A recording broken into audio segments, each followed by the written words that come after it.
Shalom teman-teman.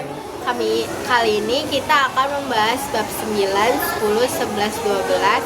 Yang pertama, bab 9, 10 itu berjudul Allah menolak diskriminasi dan hidup dalam masyarakat majemuk. Sedangkan bab 11, 12 yaitu tentang Allah menciptakan alam dan keindahannya, dan juga bab 12 berperan aktif mencegah perusakan alam. Nah, yang kali ini kita akan membahas tentang dari ayat Alkitab, yaitu dari Kisah Para Rasul 10 ayat 34 sampai 35, yang maknanya Allah mengasihi semua manusia tanpa membeda-bedakan suku, bangsa atau status. Sedangkan yang bab 11 12 yaitu dari Kejadian 1 sampai ayat 31, dan maknanya yaitu alam dan seluruh ciptaan Allah adalah sesuatu yang indah dan baik. Jadi di zaman sekarang ini diskriminasi masih sering terjadi, bahkan kadang tanpa kita sadari. Padahal setiap manusia diciptakan setara dan berharga. Nah, di podcast kali ini kita bakal bahas kenapa Allah menolak diskriminasi dan bagaimana kita bisa jadi pribadi yang lebih menghargai sesama. Nah, menurut kalian diskriminasi itu apa sih? Kalau menurut aku, diskriminasi itu yang tindakan yang membeda-bedakan teman, ya tapi secara tidak adil. Kalau Grace, satu pendapat ya? Oke, iya benar. Jadi diskriminasi itu tindakan membeda-bedakan atau memperlakukan seseorang secara tidak adil karena perbedaan suku, agama, ras, dan lain-lain. Nah, sekarang aku nih yang mau nanya ke kalian berdua. Menurut kalian, apa contoh diskriminasi di kehidupan sehari-hari? Kalau menurut aku sih kayak ngejek warna kulit. Contoh, kita punya satu teman yang warna kulitnya putih, terus ada satu teman yang warna kulitnya sawo mateng gitu ya, jadi diejek gitu, ya lu hitam gitu. Terus sama juga milih-milih teman, sama yang kaya mau temenan sama yang kaya gitu, nggak mau temenan sama yang miskin gitu. Kalau aku sih, kan di Indonesia ini kan banyak suku dan rasnya masing-masing. Pastinya kan setiap suku kan punya, bisa dari kulit, ciri khas, terutama daerah timur sana kan, kayak itu ciri khasnya tuh berbeda dari Indonesia kan. Itu bisa aja tindakan yang menurutnya tuh kayak membeda-bedakan suku itu juga bisa gitu. Oh, oke. Gua nanya. Hormat.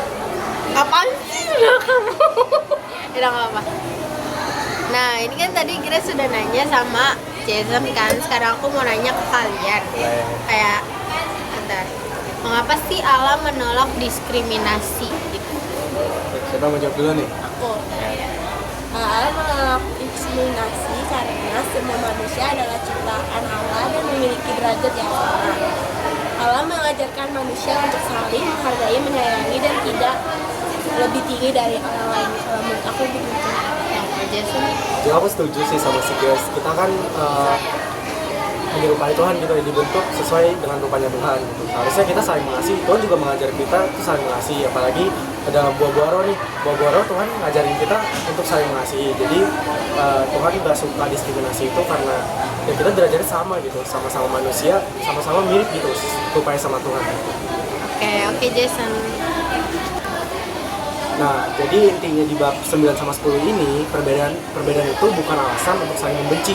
Justru dalam perbedaan, kita bisa belajar saling menghargai dan hidup lebih damai. Karena pada akhirnya, semua manusia sama-sama ciptaan Allah, dan juga setiap manusia punya keunikannya masing-masing. Sekarang kita lanjut ke bab 10, karena tadi kan bab 9 sudah. Nah, bab 10 itu tentang hidup dalam masyarakat majemuk. Bab 10 yang kita omongin itu kan tadi hidup dalam masyarakat majemuk. Nah, terus Alkitabnya itu Roma 12 ayat 18. Sedapat-dapatnya, kalau hal itu bergantung padamu, hiduplah dalam perdamaian dengan semua orang. Maknanya kita harus hidup rukun dan damai dengan semua orang meskipun berbeda. Nah, jadi Indonesia dikenal sebagai negara yang penuh keberagaman. Kita hidup berdampingan dengan banyak perbedaan, mulai dari agama, suku, sampai budaya. Lalu, gimana caranya kita supaya bisa hidup tetap rukun? Nah, jadi kita bakal bahas di sini. Nah, aku mau nanya lagi kalian berdua. Apa yang masyarakat majemuk menurut kalian? Kalau dari aku ya, masyarakat majemuk itu kayak masyarakat yang terdiri dari atas suku, bisa jadi ya, bisa suku, agama, dan lain-lainnya juga. Kalau menurut Jason?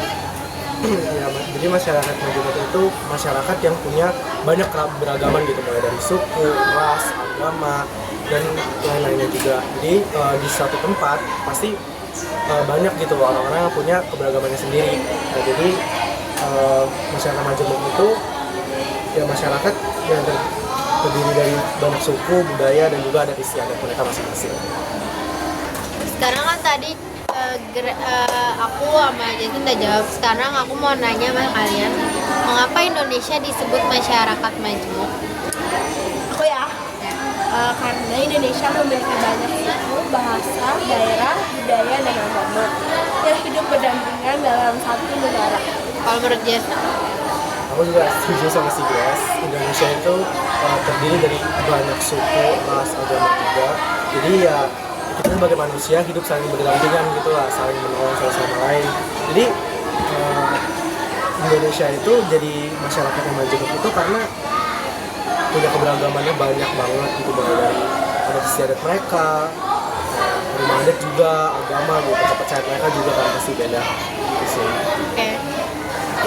Nah, aku juga ada pertanyaan nih buat kalian gitu kan, manfaat hidup dalam keberagaman itu apa sih gitu di masyarakat yang majemuk ini?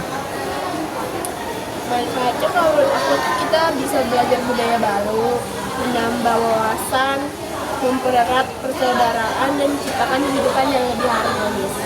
Kalau pendapat aku sih sama juga sama Grace.